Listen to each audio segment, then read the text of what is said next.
दामाद की सास पार्ट 2। अब तक आपने सुना कि कावेरी जी अपनी तीनों बेटियों ईशा, मोहिनी और सुहाना की शादी 3 घर जमाई लड़कों के साथ करवा देती है। उन्हें लगता है कि ये लड़के शायद घर का कामकाज संभालेंगे, लेकिन उनके तीनों घर जमाई बहुत आलसी थे। वो नौकरी भी नहीं करते थे और कावेरी जी ने अपनी बेटियों से कहा कि वो प्रेगनेंसी का बहाना बनाकर अपने पतियों को सबक सिखाए। अब सुनिए आगे। मम्मी, आपने जैसा कहा था हमने वैसा ही किया, लेकिन देखिए ना, विवेक का हाल तो वैसा का वैसा ही है। घर में ना सुबह का नाश्ता बनता है और ना खाना। नौकरी पर जाने की बात करूं तो खाने को दौड़ते हैं मुझे। हाँ मम्मी, मैंने भी सुमित को कितनी बार कहा कि अगर नौकरी नहीं करनी तो कोई छोटी सी दुकान ही खोल लो। घर का खर्चा कैसे चलेगा? देखो दोपहर के 12 बजने आए और जनाब अभी तक सो रहे हैं। हाँ मम्मी, ईशा और सुहाना ठीक कहती हैं। अविनाश का भी यही हाल है। जब मैंने अपनी प्रेगनेंसी के बारे में कहा तो मुझसे कहने लगा, अरे दूसरी लड़कियां तो 9-9 महीने तक नौकरी करती है, बस डिलीवरी के टाइम मोहिनी तुम भी नौकरी करो। अब मुझे कहाँ नौकरी मिलेगी? मम्मी बताओ अब मैं क्या करूं? हे भगवान, क्या सोचकर घर जमाई दामाद लाई थी मैं कि मेरी बेटियां मेरे पास रहेंगी और खुश रहेंगी, लेकिन इन आलसी दामादों ने तो हमारी जिंदगी को भी प्रॉब्लम में डाल दिया है। मैं तो कहती हूँ मम्मी, हम लोग वापस अपनी जॉब पर जाना शुरू कर देते हैं। बता देते हैं इन लोगों को कि हमने प्रेगनेंसी का बहाना। नहीं बेटा, ऐसी गलती भी मत करना। अगर तुमने ऐसा किया तो इन तीनों की आदत और खराब हो जाएगी। अरे आज नहीं तो कल कभी तो तुम प्रेग्नेंट होगी, तब वापस यही प्रॉब्लम आएगी। तब क्या करोगी तुम तीनों? हाँ मम्मी, आपकी बात तो बिल्कुल सही है। इन लोगों को तो सुधारना ही पड़ेगा। लेकिन कैसे? अपने बच्चों के आने की खबर सुनकर भी इन लोगों पर कोई असर नहीं हो रहा। पैसे कमाने के लिए घर से बाहर निकलना ही नहीं चाहते ये तीनों। अब मेरे दिमाग में एक प्लान आया है। तुम तीनों चिंता मत करो, उन तीनों को बुलाओ, फिर मैं बात। थोड़ी देर बाद कावेरी जी अपने तीनों दामादों को सामने बुलाकर अपनी बात कहना शुरू करती हैं। अविनाश, सुमित और विवेक, देखो बेटा, मैं ना तुम तीनों से बड़ा प्यार करती हूँ, इसीलिए तो तुम्हें घर जमाई बना कर रखा है मैंने। अरे मम्मी जी, सीधे सीधे कहिए ना, क्या बात है? प्यार तो हम भी आपको बहुत करते हैं। अरे मम्मी जी, आपकी इज्जत भी बहुत करते हैं। अरे भाई, आपके जैसी सास और कमाने वाली बीवी सबको मिलती है क्या? हाँ मम्मी, विवेक और सुमित ठीक कह रहे हैं। आपकी बेटी से शादी करके मेरी तो जिंदगी ही अच्छी हो गई है। जानती हूँ मैं, और ये भी जानती हूँ कि तुम तीनों अपने अपनी बीवियों से बहुत प्यार करते हो। बेटा, बात ऐसी है कि हमारे कुल गुरु ने कहा है कि प्रेग्नेंट होने के बाद मेरी तीनों बेटियां शुरू के 4 महीने हमारे गांव में जाकर रहेगी, जहां मेरे चाचा जी रहते हैं। अरे लेकिन क्यों मम्मी, गांव में जाकर रहने की क्या ज़रूरत है इन तीनों को? वो क्या है ना बेटा, हमारे परिवार को एक श्राप है। अगर मेरी बेटियों ने यहाँ पर बच्चा पैदा करने की कोशिश की तो उनके बच्चों को कुछ भी हो सकता है। इसलिए अब से लेकर 4 महीने पूरे होने तक इन्हें गांव वाले घर में रहना पड़ेगा। हाँ तो इसमें प्रॉब्लम क्या है मम्मी जी? हम भी वहाँ जाकर रहेंगे, पिकनिक मनाएंगे। अरे भाई, बीवी जहाँ हम भी वहाँ। हाँ यार, आइडिया तो बहुत अच्छा है। शहर की ज़िंदगी में रह रहकर परेशान हो चुके हैं, अब कुछ दिन गांव में बिताएंगे।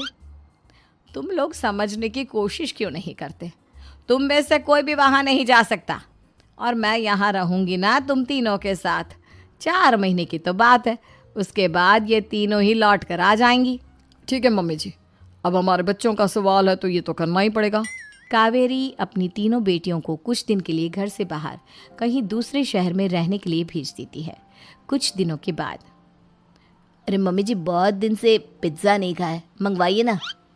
क्या बताऊं बेटा, पहले तो बेटियां खर्चा दे देती थी क्योंकि उनकी नौकरी थी, लेकिन अब तो मेरे पास पैसे ही नहीं बचे। थोड़े बहुत पैसे हैं जो बच्चों की डिलीवरी में काम आएंगे। लेकिन मम्मी जी, आपकी बेटियों को वापस आने में तो अभी बहुत वक्त बाकी है। वही सोच सोच कर परेशान हो रही हूँ। सोच रही हूँ कल से दूध भी बंद करवा देती हूँ। अब दूध वाले को देने के लिए पैसे भी तो नहीं है ना। अरे नहीं नहीं मम्मी जी, अगर दूध भी बंद करवा दोगी तो मुझे चाय कहाँ से मिलेगी? और चाय के बिना मैं तो मर ही जाऊंगा। क्या करूं बेटा, इसके अलावा हमारे पास कोई ऑप्शन नहीं है। मेरे पास पैसे ही नहीं बचे। इस तरह कावेरी जी धीरे धीरे अपने तीनों दामादों को पैसे देना बंद कर देती हैं और घर में खाने पीने की चीजें लाना भी बंद कर देती है। अब वो तीनों बुरी तरह से परेशान होने लगे थे और इसलिए एक दिन तीनों प्लान करके घर से बाहर निकलते हैं और बाजार में जाने के बाद यार अच्छा खाना खाए हुए कितने दिन हो गए, पता नहीं कब अच्छा खाना मिलेगा। हमारी बीवियों के जाने के बाद तो हमारी हालत भिखारियों जैसी हो गई है यार। कुछ भी हो, मुझे तो आज पिज्ज़ा खाना ही खाना है। जेब में 1 रुपया नहीं है और पिज्ज़ा खाएगा, कहाँ से आएंगे पैसे? अरे देख वहाँ सामने बोर्ड पर क्या लिखा हुआ है, कंप्यूटर पर काम करने के लिए एक आदमी की आवश्यकता है। भाई मैं तो जा रहा हूँ, काम करूँगा और शाम तक पैसे लाकर आराम से पिज्ज़ा खाऊंगा। जा जा, तुझे कोई काम नहीं देने वाला, हम तो घर जा रहे हैं। चल भाई सुमित। सुमित और अविनाश वहाँ से चले जाते हैं और विवेक उस कंप्यूटर शॉप पर सारा दिन काम करके 5,000 रुपये कमा कर घर लौट कर आता है और अपने खाने के लिए अच्छी अच्छी चीज़ें भी लेकर आता है। ये देखकर विवेक और सुमित के दिल में भी कुछ पैसे कमाने की इच्छा जागती है। अरे सुबह सुबह कहाँ चल दिए तुम? मम्मी जी एक बहुत अच्छी जगह मिली है, कंप्यूटर पर काम करने के 5,000 मिले थे कल मुझे। अगर रोज़ काम करूँगा तो पूरे 40,000 की तनख्वाह।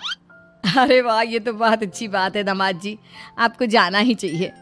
सुमित और अविनाश विवेक को इस तरह तरक्की करते देखकर परेशान हो जाते हैं और वो दोनों भी काम की तलाश में निकल पड़ते हैं। धीरे धीरे उन दोनों को भी काम मिल जाता है। अब कावेरी के तीनों दामाद छोटी मोटी नौकरी करके अच्छा पैसा कमाने लगे थे। एक दिन कावेरी उन्हें अपने पास बुलाती है। अरे वाह, विवेक 40,000 कमा लेता है, अविनाश 60,000 और सुमित तुम भी 40,000 के आसपास कमा ही लेते हो। कुल मिलाकर तुम अच्छे खासे पैसे कमा रहे हो बेटा। हाँ मम्मी जी, बहुत मज़ा आता है जब महीने के एंड में मोटी रकम हाथ में आती है। पूछिए मत मम्मी जी, घर में रहकर रोटी बना बना कर और तो जैसा महसूस होने लगा था मुझे तो। हाँ बेटा, तुम तीनों की बात तो बिल्कुल ठीक है और जानते हो अब तुम तीनों की पत्नियां भी वापस लौट कर आने वाली है। लेकिन मम्मी जी अभी तो उन्हें गए सिर्फ 2 महीने हुए हैं, आपने तो कहा था वो 4 महीने के बाद लौट कर आएंगी। ऐसा कुछ नहीं है बेटा, मैं सिर्फ तुम तीनों को सबक सिखाना चाहती थी कि आदमी घर में बैठकर बीवी की कमाई खाता हुआ अच्छा नहीं लगता।